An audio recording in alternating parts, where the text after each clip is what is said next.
I watched Willy's Wonderland so you wouldn't have to. Here's my top secret report. Hey, how you doing? Yeah, that's how I thought. Willy's Wonderland, also known as the Five Nights at Freddy's movie, and for those of you who aren't familiar, Five Nights at Freddy's is a horror video game. I believe it's for the PC. Oh my God, who the hell But the cares? character's caught on real big among like children in particular, and even though it's supposed to be spooky and scary, you know, the little kids love it, and it's on teddy bears and sleeping bags and sleeping dolls. Sure, you can sleep with dolls. That's cool. I mean, I've been known to do it. The reason I say it's for children is it takes place in a children's pizza parlor where animatronic animals are attacking you, like you're working in a security room and you're trying to prevent them from getting at you. So because that idea for a game is so vague, somebody just stole it and made an idea for a movie. You know, as long as you don't call it the same thing, you pretty much can't sue. So Nicolas Cage is in Willy's Wonderland, which obviously, as you can tell, takes place inside a haunted pizzeria. It's your typical small town of yokels who feed strangers from out of town to the local haunted pizza parlor. You know, that old trope. So the movie starts with Nick Cage. He comes barreling into town in his muscle car, doing his muscle car stuff, and he's got sunglasses on, looking like a great ad for Just for Men.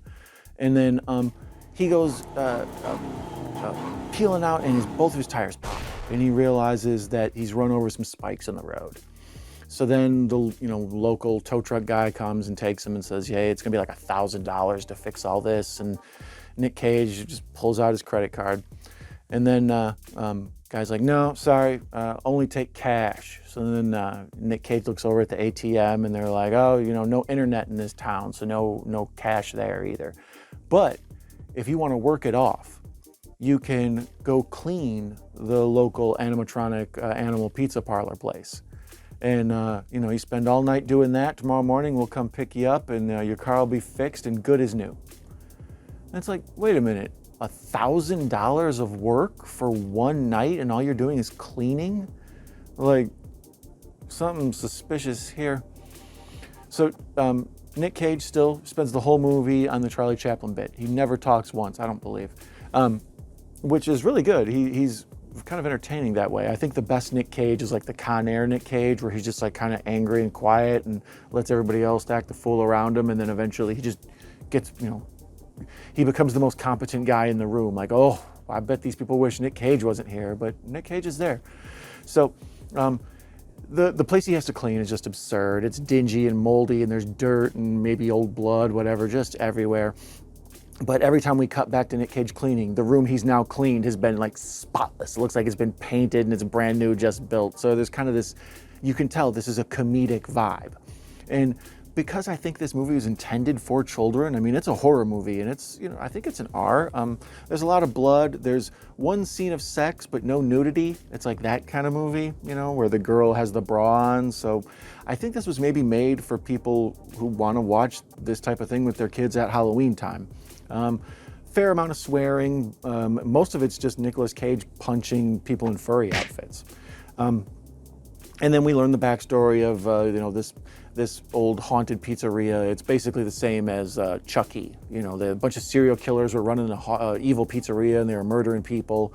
And then they did some sort of Chucky type voodoo thing to put their souls into the animatronic monsters. So basically now you're fighting these evil villains inside the thing.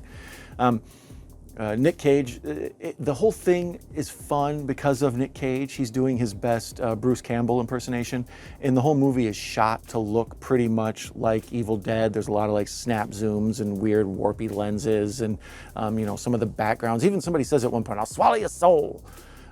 So they knew what they were doing. It's a lot like the Ash versus Evil Dead show, but just nowhere near as good. I will have to admit there are one or two like kind of jarring, spooky moments. There's like kind of this Tinkerbell fairy lady who's pretty scary. Like she's sort of haunting and memorable. The rest of them are, just like purple gorilla and a bowler hat, stuff like that. And that's why it's funny to see Nick Cage duking it out with these things, beating them with a mop handle or whatever. As far as recommending this goes, I think the regular movie-going population at large would watch this and enjoy it, but then rag on it to their friends, like, oh, that was so stupid. And it's like, yeah, you watched it all the way through and probably enjoyed yourself. And so for the horror fans, it's a definite, yeah, for sure, thumbs up. I gave it, probably like a 6 out of 10. There's not much here either. There's no real story, but as far as just like an hour and a half of fun silliness, yeah, I enjoyed it. It was, like I said, it falls in that Evil Dead window, and I like those movies. But as far as post-bankruptcy Cage goes, this is one of his better ones. Like ever since his bankruptcy, he's had to crank out like 4 or 5 movies a year. And he seems to really go for the weirder ones and put weirder performances in. Like this whole stretch run of trying to pay off that tax debt, there's been some interesting works in here. And I think this is right there with Mandy and Pig as one of the better, Nick Cage trying to get himself out of tax trouble movies. This is more memorable than the average one. All right then, you have a cagey day.